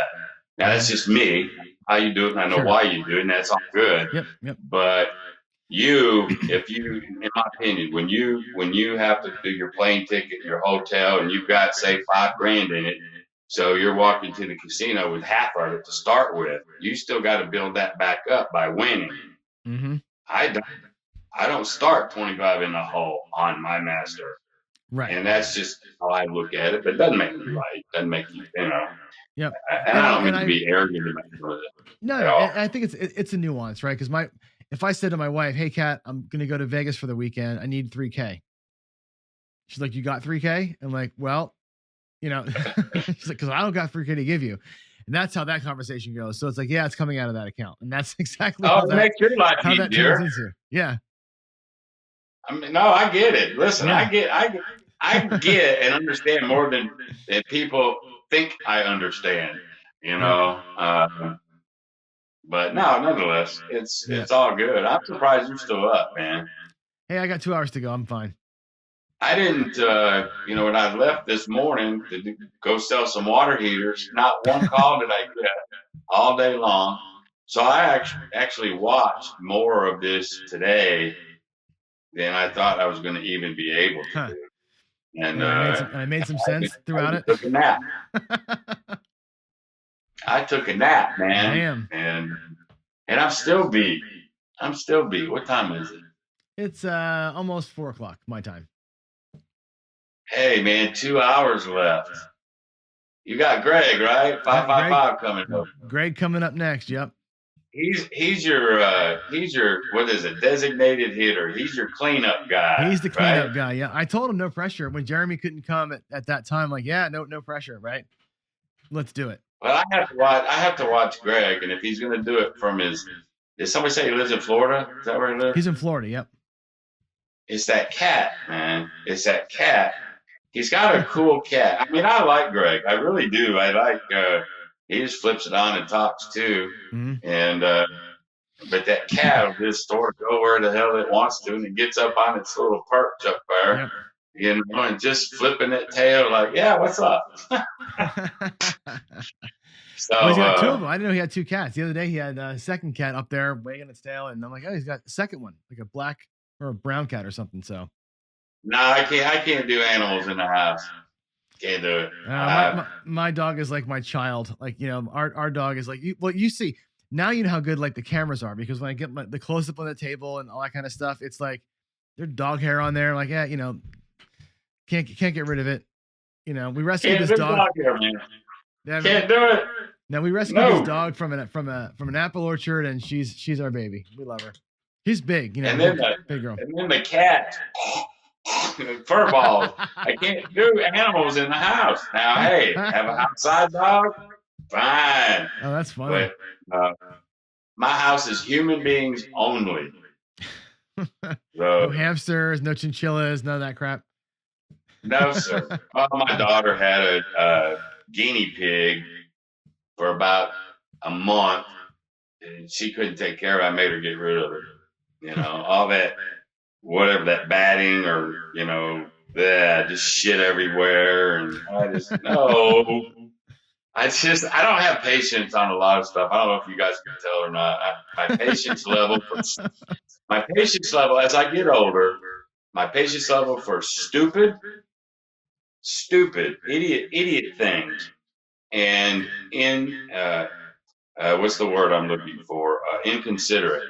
If you're inconsiderate and you do just dumb stuff, my patience level is like really low for that anymore. I'm like that, you know, Jeff Dunham. He's got that he's got that damn puppet Walter. Yep. That's you, right?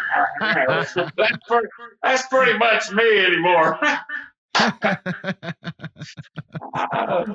Well, John, you've done a good job, son. You've done I know it's winding down for you. I know our time is winding down. I appreciate you having me on twice. Man. And your subscribers had to bore their way through two of me. You're a great storyteller. Everybody says you're a great storyteller. It's awesome. Well, thank you for having me twice. Mm-hmm. And, I mean, you still look like you did 24 hours ago. And I'm dragging ass. Guns are out, baby. So, all good. No, it's cool. And I appreciate it. Man, thank you. And when I put this thing together, like I said, 2 weeks ago, I'm like, I'm going to do a 24-hour crap show. And my first thought was, can I actually do my day show for 24 straight hours? Like this roll? No. Who am I going to do? I'm going to call my friends. You know what I mean? And you stepped up, and Greg stepped up, and Jeff stepped up, and, you know, El Toro, and everybody just stepped up for it. It's fantastic. I mean, who could ask for a better thing, right? You get your friends to support a cause like this. It's awesome. I suspect you're going to build from this because other than Jeremy, he's started the resident geekdom. And now you stepped in, and now you got Jeff over at Mid-Atlantic, and there's a couple of you guys that have all this stuff. But you seem to be, to me now, you seem to be the new leader of the sub-Jeremy. Okay, Jeremy's up here. Yeah. All right, everybody else is down here, right? But it seems like you're floating up to the top to lead this subgroup. If I can call everybody subgroup without you getting mad at me. So by you taking the lead, I don't see how'd you get Shackelford? How the fuck do you do something like that? I mean, he's big time. You know what's funny? He is big time, and it's funny because my dad you're a salesman, right? My dad sold tractor trailers before we had the bookstore, you know, and he told me not always be closing. He said, don't ever be afraid to ask for the money. Oh yeah. He's like, if you don't ask for the money, nobody will pay you. Right. That was his whole thing. And I never did sales, but that was, you know, you learn these lessons. And I was talking to Big AZ. He's from Philly as well. And he's like, you know, I'm from Philly. And, you know, he's like, I'm a soft-spoken, quiet guy. I don't like to make a lot of weight. And I'm like, me neither.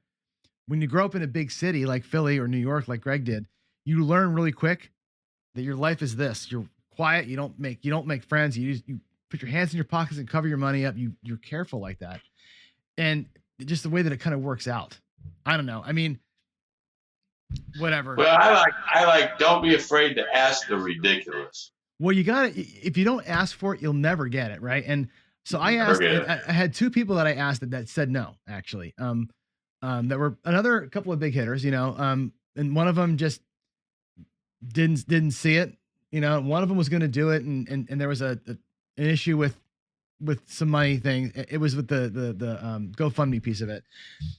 You're not going to get everybody, but I went to Michael and I'm like, hey, you don't know me. And my email says, hi, I'm John. I run a channel called Craps. You have no idea who I am, but everybody in my community knows who you are. We're doing a fundraiser. Would you be interested in helping out? And 15 minutes later, I got a yes. Just out of the blue. And we exchanged like 3 emails, kind of setting them up like I did with you guys. Here's how it's going to work and all that kind of stuff. And it was a no brainer. He just like came right in. I couldn't believe it. But it worked out. You know what I Well, mean? the fact that you set it up, you got all these moving parts. You know what you had to do with me.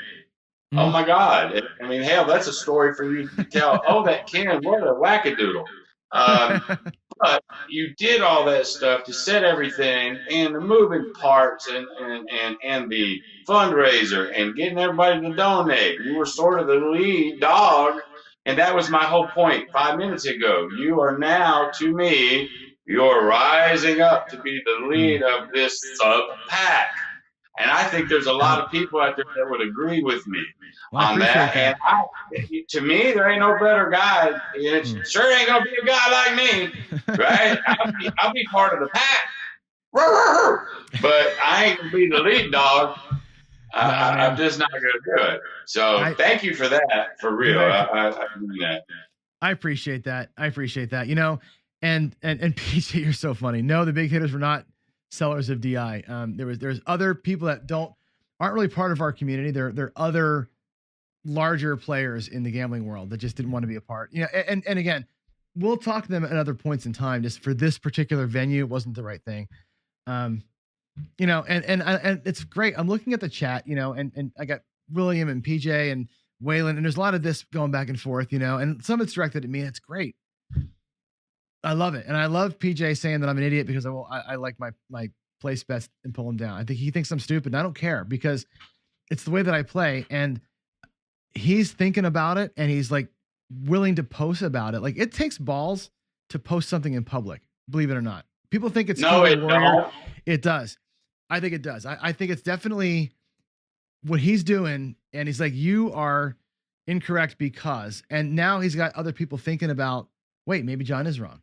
Oh, wait. And then now they're talking about it. I think that's good. I think the back and forth of that gets everybody thinking. And that's what I feel like my job is, to make you think, right? My job is not to give you the answer. It's to give you food for thought most of the time. And I love that about what's happening here. Yeah, I'll keep my mouth shut about that guy. Yeah, no, I hear you. Like you said, I told you before, like I know PJ, I don't think you think I'm an idiot, but because I teach for a living, right? My job is to get people to do what they wouldn't normally do.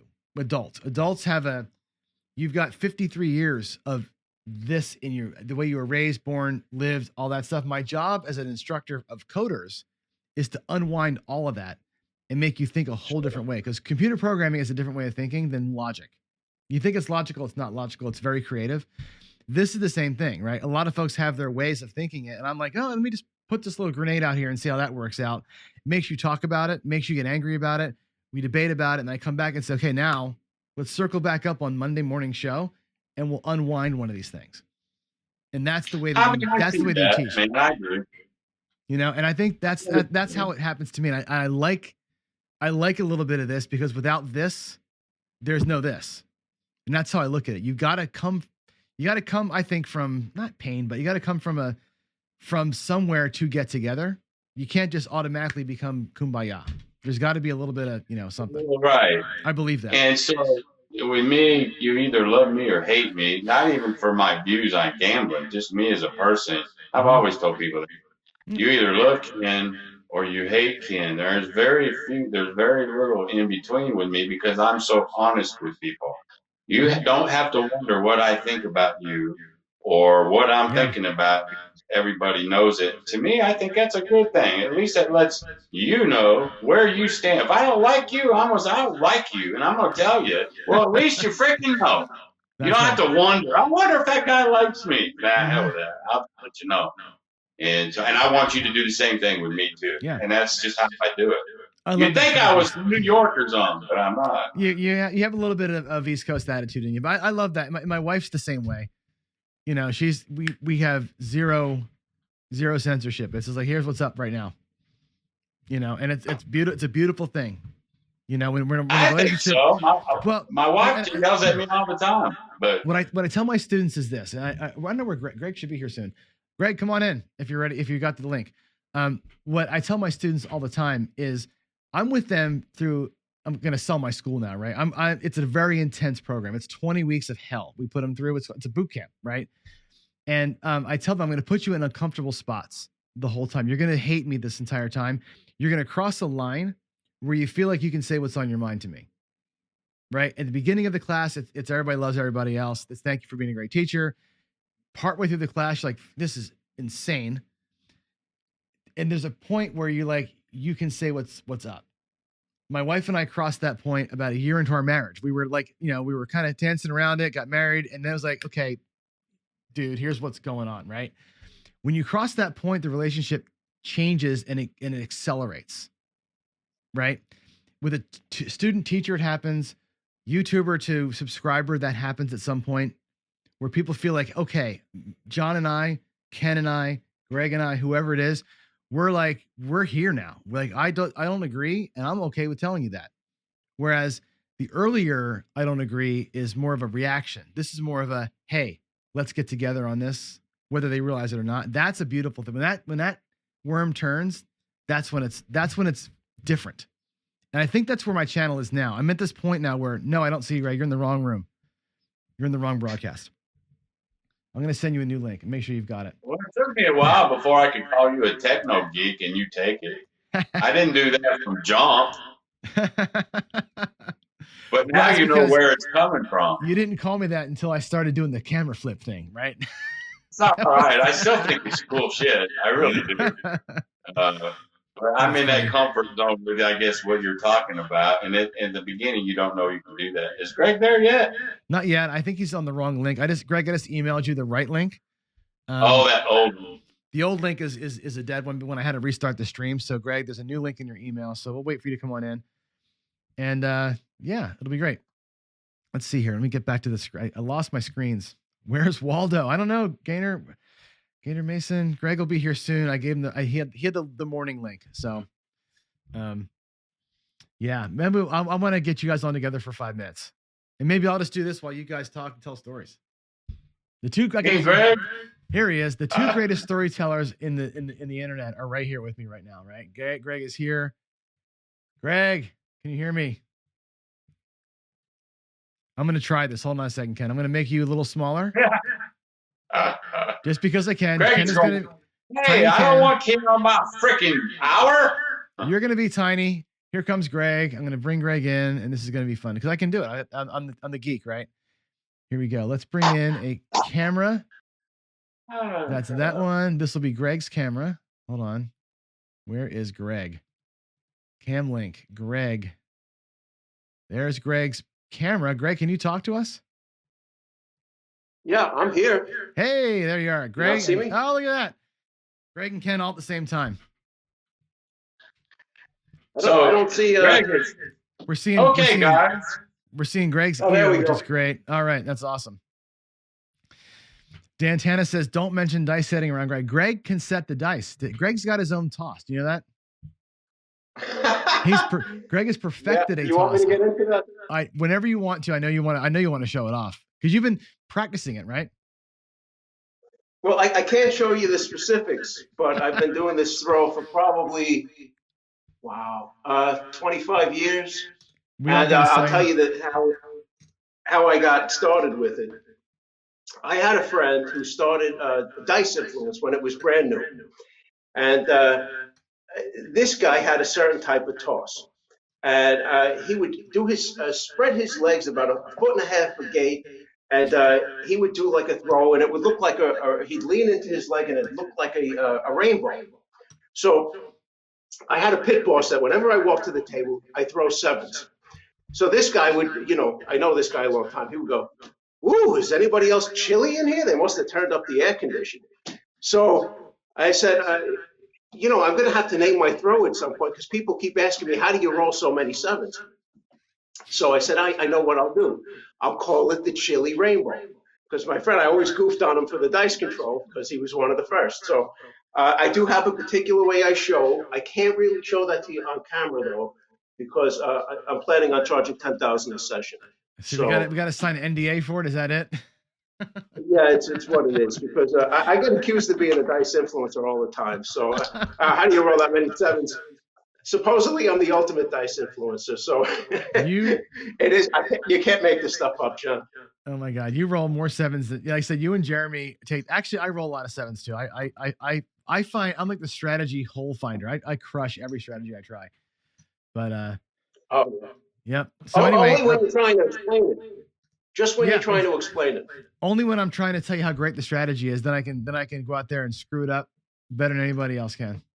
Right? I got special ability for that. So, all right, cool. So Ken's here, Greg's here. Greg, Ken, you guys can say hi, and then we'll kick Ken out of here and let Greg have the last hour. What's up, Ken?